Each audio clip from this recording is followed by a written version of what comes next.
बोले बाल कृष्ण लाल की जय। जय श्री कृष्णा भक्तजनों, आज आपका एक बार फिर से स्वागत है हमारे चैनल आध्यात्मिक एस्ट्रो में।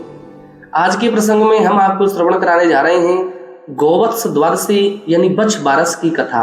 आप सभी भक्तजन इस कथा को श्रद्धा पूर्वक श्रवण करिए।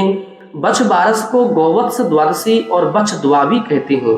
बछ बारस कार्तिक महीने की कृष्ण पक्ष की द्वादशी तिथि को मनाई जाती है। आइए जानते हैं इस बारस के महत्व के बारे में। बछ यानी बछड़ा, गाय के छोटे बच्चे को कहते हैं। इस दिन को मनाने का उद्देश्य गाय व बछड़े का महत्व समझना चाहिए। यह दिन गोवत्स द्वादशी के नाम से भी जाना जाता है। गोवत्स का मतलब भी गाय का बच्चा ही होता है। भगवान श्री कृष्ण को गाय व बछड़ा बहुत प्रिय थे तथा गाय में सैकड़ों देवी देवता वास करते हैं। गाय व बछड़े की पूजा करने से श्री कृष्ण भगवान का, गाय में निवास करने वाले देवताओं का और गाय का आशीर्वाद प्राप्त होता है, जिससे परिवार में खुशहाली बनी रहती है, ऐसा माना जाता है। इस दिन महिलाएं बछ बारस का व्रत रखती हैं। यह व्रत सुहागिन महिलाएं सुपुत्र प्राप्ति और पुत्र की मंगल कामना के लिए व परिवार की खुशहाली के लिए किया जाता है। गाय और बछड़े का पूजन भी किया जाता है। इस दिन गाय का दूध और दूध से बने पदार्थ जैसे दही, मक्खन, घी आदि का उपयोग नहीं किया जाता। इसके अलावा गेहूं और चावल तथा उनसे बने सामान भी नहीं खाए जाते हैं। भोजन में चाकू से कटी हुई किसी भी चीज का सेवन नहीं करते हैं। इस दिन अंकुरित अनाज जैसे चना, मोठ, मूंग, मटर आदि का उपयोग किया जाता है। भोजन में बेसन से बने आहार जैसे कड़ी, पकौड़े, भुजिए आदि तथा मक्के, बाजरे, ज्वार आदि की रोटी तथा बेसन से बनी मिठाई का उपयोग किया जाता है। बछ बारस के व्रत का उद्यापन करते समय इसी प्रकार का भोजन करना चाहिए। शास्त्रों के अनुसार इस दिन गाय की सेवा करने से, उसे हरा चारा खिलाने से परिवार में महालक्ष्मी की कृपा हमेशा हमेशा के लिए बनी रहती है तथा परिवार में अकाल मृत्यु की संभावना हमेशा के लिए समाप्त हो जाती है। बछ बारस यानी गोवत्स द्वादशी की व्रत की जो विधि है, अब आप उसे श्रवण करिए। सुबह जल्दी उठकर के नहा धोकर शुद्ध कपड़े धारण करें। दूध देने वाली गाय और उसके बछड़े को साफ पानी से नला करके शुद्ध करें। गाय और बछड़े को नए वस्त्र उड़ाएं, फूल माला पहनाएं, उनके सींगों को सजाएं और उन्हें तिलक लगाएं।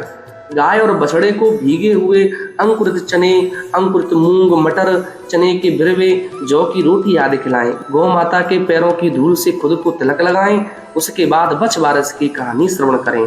इस प्रकार गाय और बछड़े की पूजा करने के बाद महिलाएं अपने पुत्र के तिलक लगाकर उसे नारियल देकर उसकी लंबी उम्र और सफलता की कामना करती हैं और आशीर्वाद देती हैं।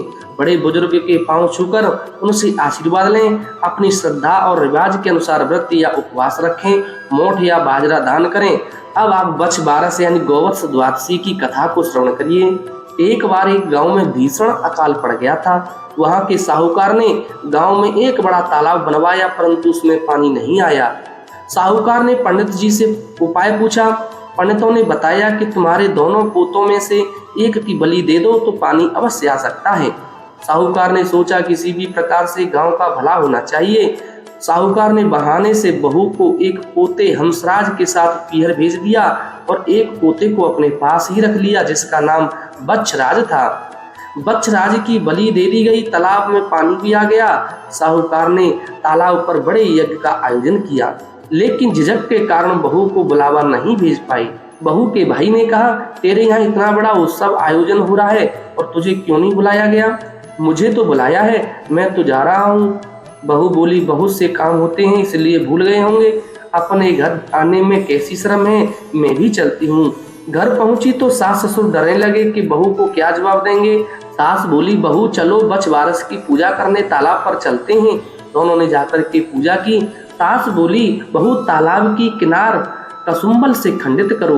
बहू बोली, मेरे तो हंसराज और बच्छराज हैं, मैं खंडित क्यों करूं? सास बोली, जैसा मैं कहूं वैसा ही करो। बहू ने सास की बात मानते हुए किनारे खंडित की और बोली, आओ मेरे हंसराज, बच्छराज। सास मन ही मन भगवान से प्रार्थना करने लगी, हे बछ बारस माता मेरी लाज रखना। भगवान की कृपा हुई। तालाब की मिट्टी में लिपटा हुआ बच्छराज व हंसराज दोनों दौड़े आए। बहू पूछने लगी, सासू जी ये सब क्या है? सास ने बहू को सारी बातें बताई और कहा, भगवान ने मेरा सत रखा है, आज भगवान की कृपा से सब कुशल मंगल है। खोटी की खरी, अधूरी की पूरी, हे बछ बारस माता, जैसे इस सास का सत रखा है वैसे ही सबका रखना। बोली बछ बारस माता की जय।